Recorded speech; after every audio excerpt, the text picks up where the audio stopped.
नमस्कार, मी राज आणि शेतीराज यूट्यूब चॅनलमध्ये आपलं स्वागत आहे. मित्रांनो, मागपासून जवळपास 6 दिवसापासून चांगलाच लगातार पाऊस जातो आहे. एखादा दिवस आड पाणी कमी होतो आहे, परंतु लगातार पाऊस आता मराठवाड्यामध्ये चालू झालेला आहे. ज्या गावामध्ये दुष्काळ होता, ज्या गावानं कधी जिंदगीत इतकं पाणी पाहिलं नव्हतं, त्या गावामध्ये सुद्धा जबरदस्त असं पाणी व्हायला लागलेलं आहे. अनेक गावांमध्ये ना धोक्याच्या पातळ्या ओलांडून बऱ्याच जणांचं जनावरांचं, काहींचं घरांचं, काहींचं पिकांचं सगळं काही ना नुकसान झालेलं आहे.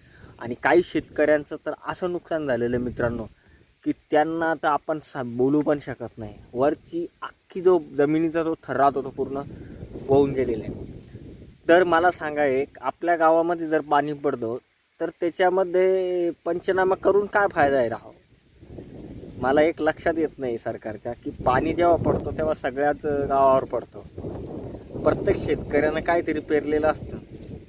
कमी जास्त 19-20 होऊ शकतं, पण नुकसान सगळ्याच होऊ शकतं ना.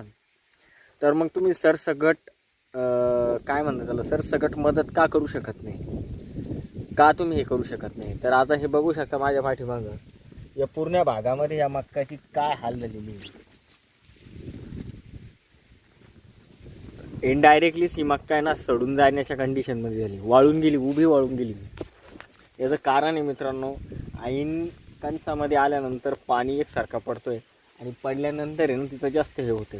आता मला एक सांगा, प्रत्येक गावामध्ये सारखा पाणी पडतो, प्रत्येक शेतकऱ्याने काहीतरी पेरलेलं आहे आणि ते आता आल्यानंतर आहे. कपाशी जरी असली तरी तिचे कैऱ्या सडताय, मक्का असली तिची आता लिमिट होऊन गेलेली, मक्का काणी होते, काणी झाल्यानंतर ती उगायला सुरुवात होते. भुईमुग असन ते खालून उगायला सुरुवात होते. तुम्हाला सांगतो, कडधान्य असन ते आता उगायला सुरुवात झाली, बाजरी खाली पडल्यानंतर ती उगायला सुरुवात झाली. प्रत्येक गोष्टीचं नुकसान होतं आहे. तर मला एक समजत नाही शासनाला, की तुम्ही सरसकट आपल्याला मदत का करत नाही बा? तुम्ही पंचनामा का करत बसताय? जर त्या गावावर पाणी पडतोय, अतिवृष्टी होते, अशा गावांना तुम्ही सरसकट मदत का करत नाही?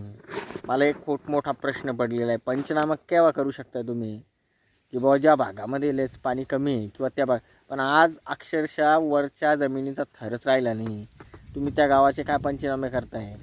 अनेक शेतकऱ्यांना खूप मोठी कष्टाने घाम गाळून ते पिकं घेतलेले राहतात, त्यांना त्याची जाणीव राहते आणि ते अक्षरशः काही क्षणामध्ये त्यांच्यापासून नायनाट होऊन जातात. हे काय महत्त्वाचं नाही का? तर मग तुम्ही पंचनामा करण्यापेक्षा आहे ना मदत करणं जास्त गरजेची आहे आणि ती पण सरसकट करणं गरजेची. कारण आहे ना, गावावर पाणी पडतं, नुसता काही आपण एखाद्या शेतकऱ्याच्या शेतीवर नाही पडत, प्रत्येक शेतकऱ्याचं नुकसानच होतं. कारण